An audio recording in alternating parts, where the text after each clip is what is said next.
Mheshimiwa Halima James Mdee atafuatiwa na Mheshimiwa Joseph Kasheku Msukuma. Mheshimiwa Tarimba Abbas ajiandae. Mheshimiwa Spika, nashukuru. Mimi nitazungumza kwa ufupi. Kwanza nakubaliana na hoja ya wageni bungeni, imeshaelezwa kwa kina na waliotangulia kwamba bunge ina muda mdogo sana wa kujadili mambo mbalimbali ambayo ni muhimu kwa maslahi ya taifa. Kwa nadhani kamati ya kanuni imetumia busara kubwa sana kuonyesha wazi kwamba ni wageni wa namna gani watambulishwe kwa umuhimu wake. Kwa ni eneo ambalo nadhani muhimu sana tukalikubali kama bunge. Lakini mimi na eneo dogo ambalo sijaona kama limekuwa covered. Bahati mbaya hatujapata hizi kanuni in advance. Kwa hiyo nimerely most na hotuba ambayo imesomwa na Mheshimiwa Naibu Spika kwenye eneo la ufuatiliaji wa utekelezaji wa maagizo ya CAG na maagizo ya bunge. Mheshimiwa, sisi wabunge ambao tumepewa dhamana ya kuwa wajumbe wa kamati ama za PIC ama za LAC ambazo tunafanya kazi kwa niaba ya bunge, kwa mantiki ya kwamba tunafanyia kazi taarifa za mkaguzi mkuu wa hesabu za serikali ambazo anakuwa amezileta. Sasa majukumu yetu sisi ni kusimamia fedha za umma na kuangalia kama matumizi ambayo bunge limeidhinisha yamefanyika na yamefanyika kwa ufanisi na mkaguzi amekagua, amejiridhisha. Na kama kuna changamoto ambazo zinahusiana na wizara, idara na halmashauri zetu, then wanatakiwa wafanye marekebisho ili basi matumizi ya fedha yaendane na kiutaratibu.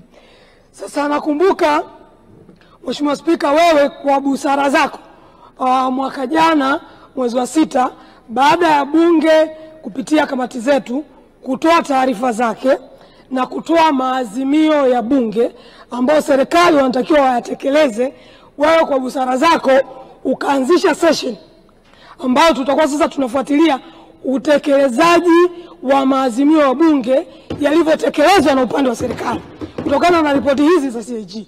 Sasa hiyo ilikuwa ni busara yako.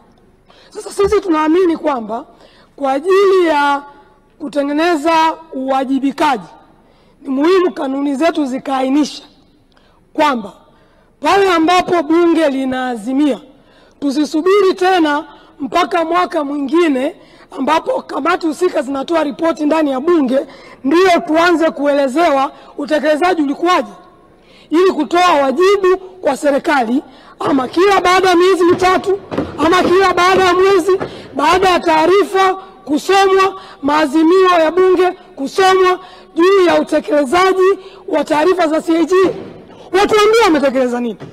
Mheshimiwa, ukisoma taarifa hii tu ya mkaguzi wa juzi inaonyesha kwamba kwa mapendekezo ambayo tuliotoa ya mwaka uliopita yametekelezwa kwa 35%. 35%. Kwa taarifa za mkaguzi mkuu wa hesabu za serikali kuna mapendekezo yatokea mwaka 2019 hajatekelezwa. 2020 hajatekelezwa. 2030 hajatekelezwa. Lakini kwa sababu watu wanajua kwamba hawana kipindi ambacho wanatakiwa wajieleze bunge kile ambacho tumewaambia wakafanyia marekebisho, wamefanyia kiasi gani, wana relax. Sasa tukitengeneza hiyo ratiba, manake mawaziri waliopewa dhamana kuwasimamia ma-accounting officer huko watahakikisha wanakimbizana nao hizi hoja zifike mwisho. Ni swala aibu Mheshimiwa Spika, kuna hoja zina miaka 10 hazijajibiwa. Kuna hoja zina miaka 5 hazijajibiwa. Lakini watu wapo tu, hakuna kuwajibishana. Sasa mimi nilidhani ile busara yako kubwa sana. Mwalimu wangu mimi makini. Huyu ni mwalimu wangu na hichi kichwa kikiona ujue kilikotoka. Ulitumia busara ambayo waliokutangulia hawakutumia na ambayo tunapoenda huko kwenye mabunge ya wengine, kwenye vikao hivi vya kamati za PAC, kamati za afya South Africa, tunajisifia kwa sababu kuna wengine huko bado wanazurura. Tunasema no, sisi tumeanza kutembea kwamba tumekuwa na kipindi ambacho spika wetu ameendelea kusema serikali mje mtoe ripoti hapa ili tuwajibishe. Kama waziri umepewa dhamana, unashindwa kusimamia watu wako, tule kichwa. Kama mkurugenzi amepewa dhamana, anashindwa kusimamia pesa, aliwe kichwa. Bila hivyo tunakuwa bunge la kulalamika tu. Mkaguzi anaonyesha mambo, anaonyesha matumizi mabovu ya pesa, yanaonyesha ukiukwaji wa sheria za fedha, tunalalamika tu.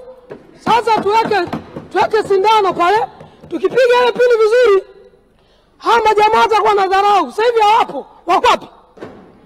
Tunajadili mambo muhimu, serikali haipo. Kwa sababu wanatuona sisi ni wabunge wa kulialia, wakati sisi wabunge tumeteuliwa na wananchi kuja kusimamia pesa za umma zinazotumika kwa uadilifu kwa manufaa ya umma.